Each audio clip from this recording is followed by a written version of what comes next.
Hi ladies and gentlemen, and welcome back to Genshin Impact. Forgive me for being so loud, but oh my god, I was waiting till at 4 p.m. hoping that it would be a fast update. It is currently 8:30, so it has been 4 hours more.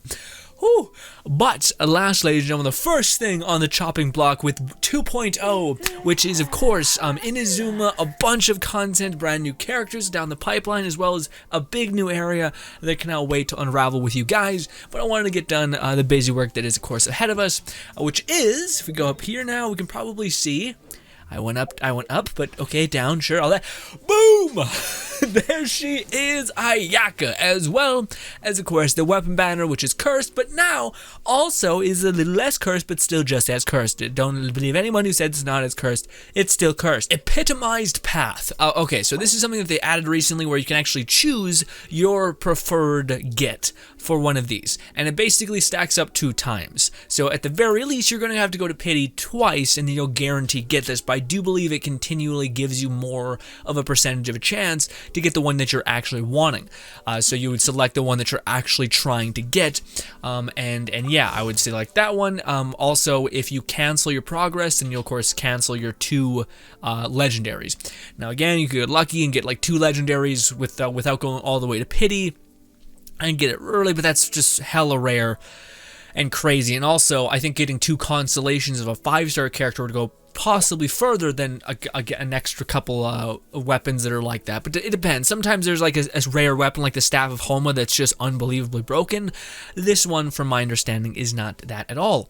But I digress. Regardless, as of Ayaka, which we're going to be doing in this video, we're going to be covering all the characters in the banner. Are they worth it? Specifically Ayaka, and I want to see some stuff. Also, one of the things that people were worried about Ayaka is her movement ability, because Mona's was really clunky and kind of had a lot of like resistance to it. Just people weren't a fan, and I, of course, wasn't either.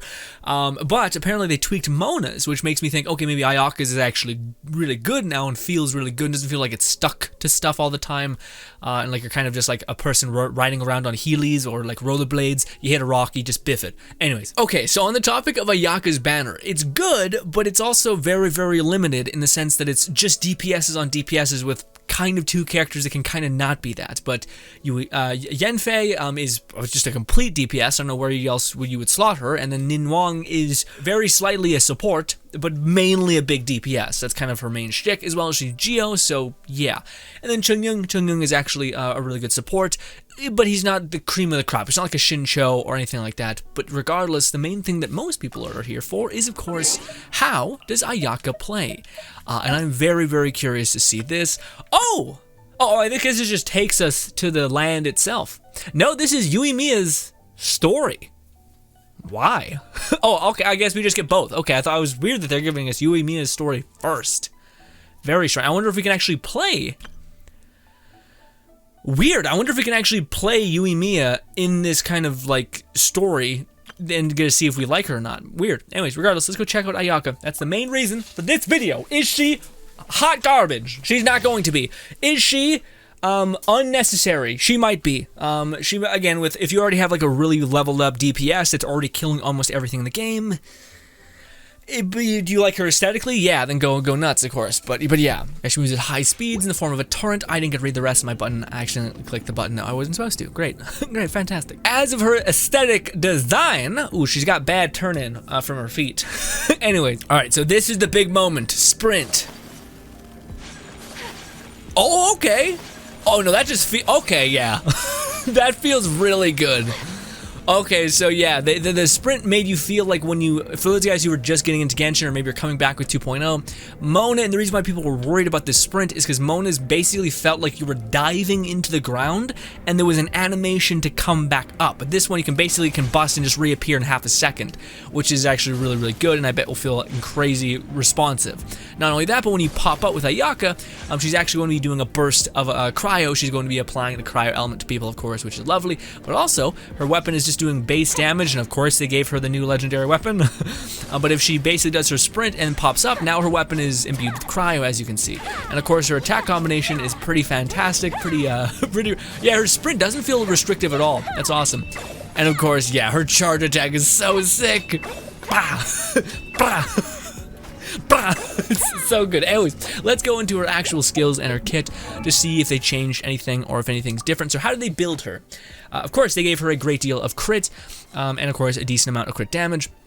This is actually a really well-built character, but also I think the weapon they gave her is just like, you know, scales off critical damage and stuff like that. So yeah, energy recharge they didn't give her that much of, which honestly with Ayaka you're probably not going to want a lot of, because her well, we'll see, but maybe possibly her cooldowns are nuts, like they're pretty long, but that's because her main damage is coming from her base attack and such as, you know, giving her a ton of cryo damage, which they did.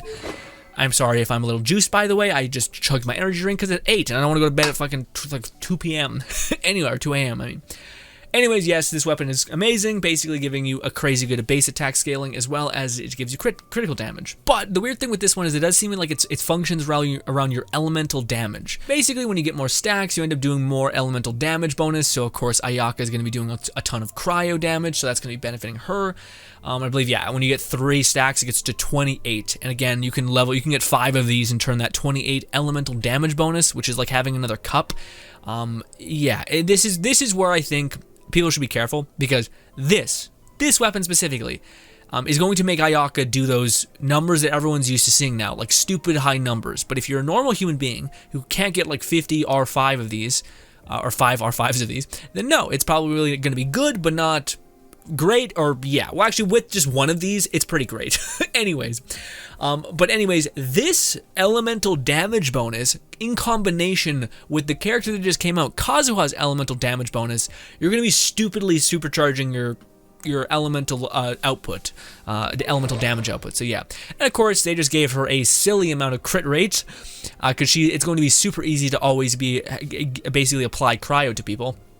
And if the enemy happens to be frozen, you're going to be getting double the crit rate, and she already has 57. So if you wanted to build her like a Ganyu with very low crit rate, but with this artifact set, you're going to be able to smash things to shit. And yeah, anyways, let's go see if actually they tweaked her talents, because this is actually something I'm very curious about. Not that.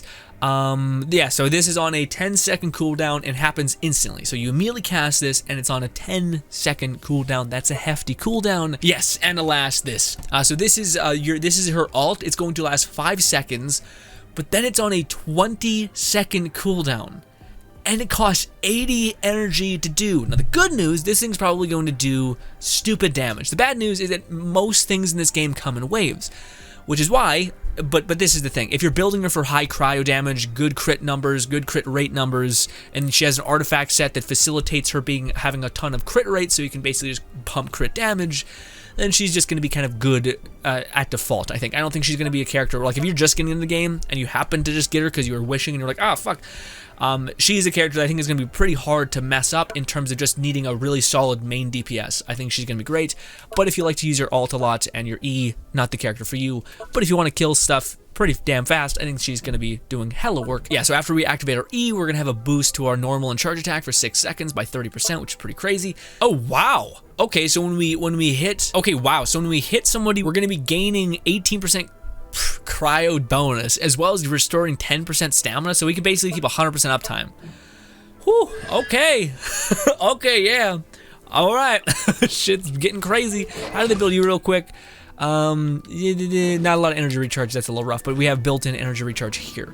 Anyways, enough speculating about numbers. Let's actually see what she can do, which I guarantee is just going to be nutty. Again, pop back up, do some cryo damage, we can keep that buff up constantly, we can use her E.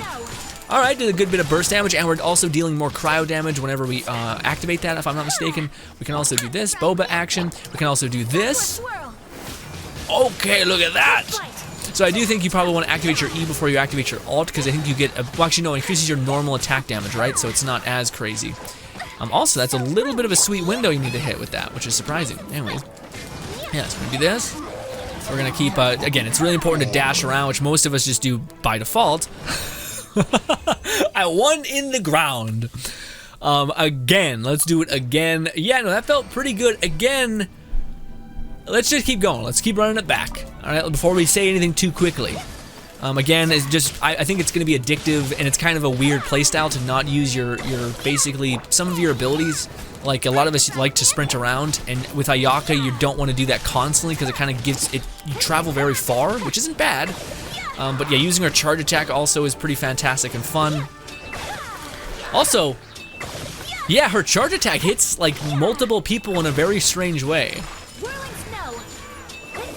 Yeah, I can see how, well, I don't know, because honestly, her E, yeah, her like movement ability is fine. It's just not like, I thought it, like it feels good, but I don't like the fact that it, like I sprint around it. It's more of a me problem, I acknowledge, but yeah. Let's do this. Yeah, that just chews people up. But yeah, what I was trying to say, sorry, and I wasn't doing a great job at, is her dash feels like it's quick, but it almost, yeah, it just feels weird. It's not the same as this.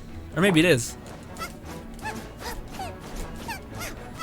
Yeah, you know, like that feels a little more snappy, whereas this, like when you pop up and she does her spin, you don't get immediately attack, like when you come out of that. There's like a second or two of delay, which isn't bad, and it's more of just like a stop sprinting kind of thing. Like just, you have 5 seconds of cryo damage, which is a shit ton. You can get like 2 combinations in that. But yeah, needless to say, I think she's gonna take some time to get used to as well. I don't think she's just one of those characters that you're just like, this is it, this is easy. But also, she's kind of like a Venti where you need to make sure you're positioning yourself in a good way. And again, with that being said though, she's not, her main attack is not hitting for like silly numbers. It's hitting for like 7k, which is not bad, but considering how much elemental damage she has, you think it would be pretty nuts. Which it is. I shouldn't say it's not, but yeah. Here we go. Alright, I kind of, again, because you get so much, you get like a lot of movement clear with this. Like, she's gonna be a great movement character, because I don't think I'm moving that much, but I am. I don't want to say anything too rashly, man. She's great, and I think a big part of it is just you gotta get used to the fact that, like, her sprint is, like, you're not able to see your character, so it feels a little awkward. But she does move incredibly fast, and I think if you got used to playing her, it would be amazing. But also, I just noticed that her main attack isn't hitting as hard as you would hope, you know? Like, this thing hits like a truck, and most things don't even last 2 seconds, you know what I mean? But it's like her base attack, which you're going to be doing a lot of in the meantime, feels like it's just kind of okay, which is not bad. Yeah, and we'll, again, for what it's worth though, her alt does cost a lot. And did that aim? No, it didn't. Okay, so she has the Venti problem where even though I was like pointing that way, it didn't matter because there was an enemy closer to my right, so I prioritized that, which is a little shitty. I don't like her like this. Yeah, I wish that was more mean, and it's fucked up because she's built for that, I think. Yeah, because this is all like we're always dealing cryo damage, so it's weird that her cryo isn't hitting hard enough. But and that is it because it doesn't stack maybe? What are the things? Yeah, so that's like her final hit hits pretty hard, or her fourth hit hits really hard, or her charge attack. Her charge attack kind of hits hard, but yeah, I don't know, I was hoping for this to feel a lot better. And the fact that her this is on such a long cooldown, it makes sense how much damage it deals. But yeah, I feel like there's some weirdness there. If that makes any sense. Not that Ayaka's bad. Again, I won't stress that. I don't think she is bad at all. Also, man, she's just constantly flashing you. Constantly. Anyway, that may be enough in itself for some of you. But anyway, yeah, my only takeaway is that she seems strong. She's able to relatively kill everything pretty fast. Although, again, it's weird because, like, when Kazuha was in here, he was able to, like, fucking... everything was gone because his E was constantly up. He was constantly applying swirl. And they gave her a lot of characters. And yeah, and she's able to do a lot, but just doesn't seem like she's, yeah. Again, I think weirdly her like she's kind of an alt character. Like her main damage seems like to just be bursting out of her alt. Not that her base attack can't be good, but yeah, interesting. Oh, and sorry for the guys who are wondering why I'm a little like It's mainly because, for instance, I have a character named Razor, who I've leveled up and I've triple crowned, so it's pretty scaled in his favor, but he's also a 4-star and all these things. But anyways, they gave Ayaka a 5-star weapon and great kind of other abilities, so I'm kind of waiting to be like, okay, but like my Razor can deal pretty hefty amounts of damage, and his alt facilitates his way of dealing damage, and it shouldn't be a comparison, sorry.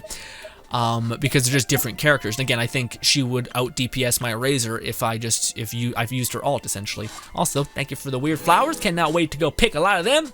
But let's see how they built Ningguang, and see again. Ningguang is one of those characters where if I could redo my whole experience for Genshin, I probably would have ran trying to get Ningguang, just because I think her playstyle is fantastic. And I think she has a really cool way of playing. But let's see if they facilitated that in a better way this time around, because last time they kind of built her like shit. Crit rate, crit damage, and not a lot of crit damage. They give you a lot of geo damage. No, where did they put all your abilities? What is that? I guess I don't know where your like stats are, but they're certainly not there. Anyways, they gave her an okay weapon, and of course she has no constellations here, which is where she becomes kind of truly insane. But other than that, she kind of just good. Anyways, yeah, Ningguang is basically a good DPS if you just have base her, she's pretty good as well. It's just she's not as insane as she can be. Yeah, so like right here, it's a little less. Oh, I hit the wrong button. This.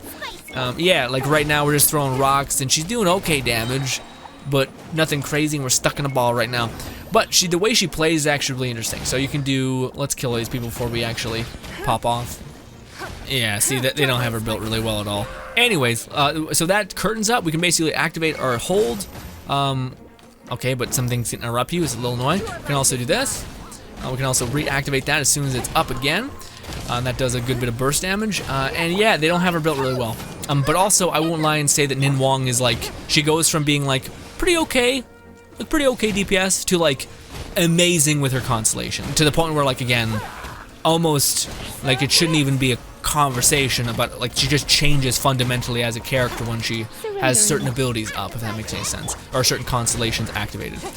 Also, if you go through a curtain, you get more geo damage, so things like that kind of play in and work, which is really interesting. Again, imagine if, I don't even want to go into it, but her constellations make her nutty. The only, like, I'll tell you the one that basically sets her off. So again, we put up our curtain, we use our alt, it makes our curtain basically spew out even more rocks. So it's just kind of like the rich get richer kind of talent tree, which I like a lot.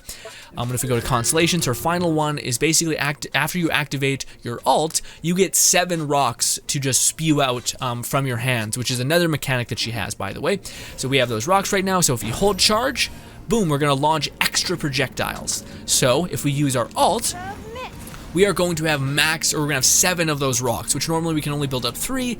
When we have that final constellation, we're going to have 7, so that makes her a really fun combat kind of experience where you put down your curtain, you use your alt, and then you do a hold charge to unleash the 7 rocks that you have, and not only is the rocks coming out of this curtain, out of her herself, and then again, a bunch of tiny rocks because you just used your alt, and it just creates this kind of storm of lead that just kind of spews out everywhere. I didn't even restart that. And it just creates a really fun kind of character-like playstyle, build, etc. So again, if I could go back, I probably would pick her. Would I pick her over Yui Mia? Or sorry, Yanfe? Sorry, Yanfe. Probably, cause yeah, again, Yanfe is more about like her charge attacks, whereas the other character is kind of like a nice happy medium.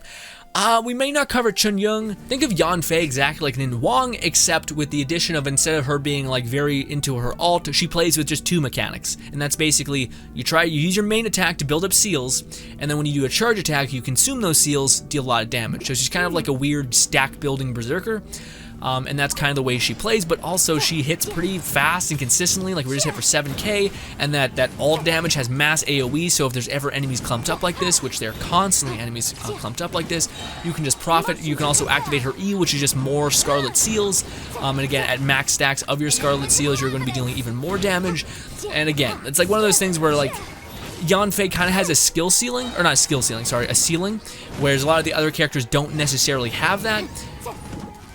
But her ceiling is still pretty amazing, and again, she's one of those characters that to me feels so good to play. Yeah, like, I don't know, man. But yeah, essentially, all of her abilities kind of revolve around you getting more Scarlet Seals. Having Scarlet Seals means your charge attack hits like a truck, so you just use those in tandem, and you just kind of crush the world.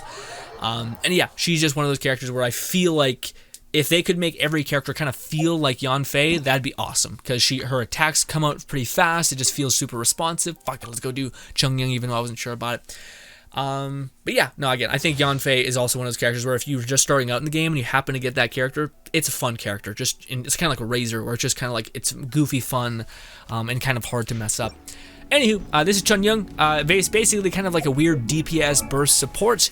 But also he has some amazing constellations that essentially increase your attack speed for your characters. But with that being said, though, he also is very specific into who he can work with, because his E is he puts down this massive cryo zone, which, yes, I believe gives some attack speed, or is that, no, it's in constellations, I believe.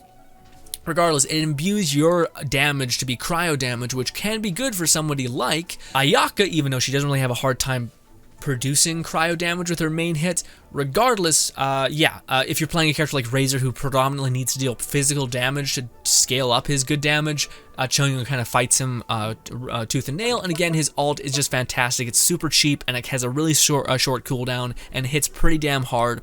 So it's just a character that if you build him for a lot of crit damage and crit rate, and a shit ton of cryo damage, you're gonna basically switch to him, use his ult, and just smash the world in half.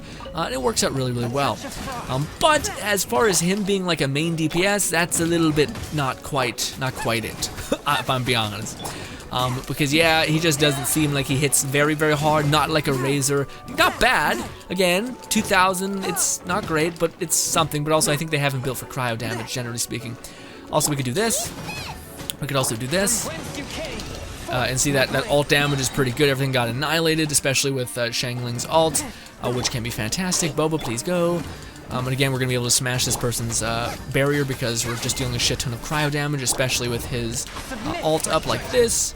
And again, he's just about dead. So again, character works good. He is not like known to be one of the best characters in the game, so just take that to... It's, again, he can work if you build him, but that can be said for every character. But again, it's like, is it better to go for him or Shincho if he's ever on a banner? And of course, Shincho is just an option that kind of seems better. I'm sure in the future you could min-max him, or there could be an artifact set that makes him Chongyun even fucking crazier. But that's not in the game yet, so I can only go by that. So yeah, I would say the banner itself is a little fucky.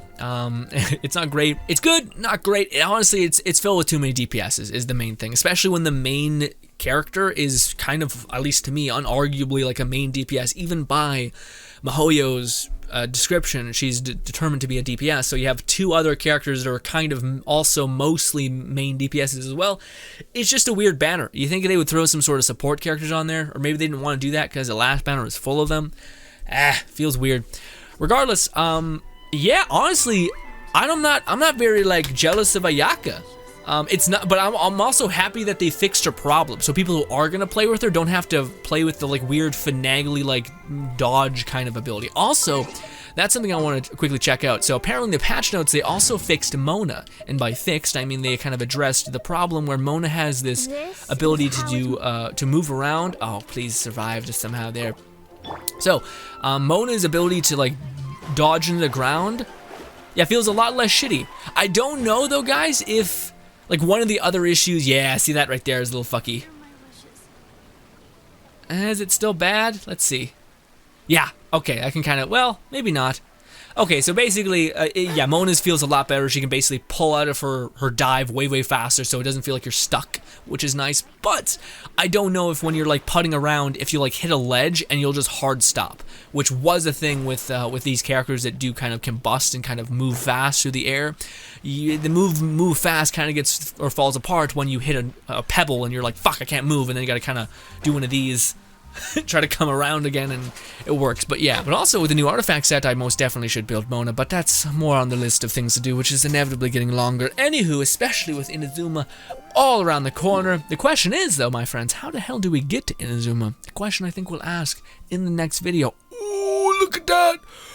Oh, my goodness. I'm so excited. Anyways, ladies and gentlemen, that was, of course, Ayaka and my suggestions. Again, just to streamline what I was saying, Ayaka seems fantastic, although, for me personally, her attack abilities and whatnot didn't feel like... So you know how Kazuha just came out and people were just constantly raving about how good he felt to play? Yeah, Ayaka feels good, I don't know. She feels good in like when you use her ult, you see things get shredded. I don't know if I don't feel bad not getting her is where I'm at. You know, like sometimes like with Kazuha, you're kind of like, fuck, he's a great support. I shouldn't, I should, but I should, you know, because like there's that. But with Ayaka, it's like, well, if you already got a good DPSs and she's not doing things that are like 8 times more than what she's doing in the test arena, which is already kind of heavily skewed to being good for her. Great crit damage, a 5-star weapon, amazing artifacts, you know. Again, I do think if they gave her the new artifact set and that whenever you used your E, you maybe you got a shit ton of base attack damage, then you could play her in the way that I kind of would rather play her, and honestly I think would maybe be a better way to play her. But I don't know, you can't go wrong with that crit rate either, so I don't know. Regardless, yeah, Ayaka, I wish everyone luck for people who are going to get after her. Again, I'm pretty sure you already made your choice, and I would say good luck to you. I am holding out hope for my girl, Yuimiya. But ladies and gentlemen, hopefully you do enjoy the rest of your day. I'm off to try to get after it and figure out what the hell to do. I can't wait. Hopefully I can see you in the future, and the videos we're creating are going to be a little all over the place, but stick with me. We'll hopefully make something cool. Bye.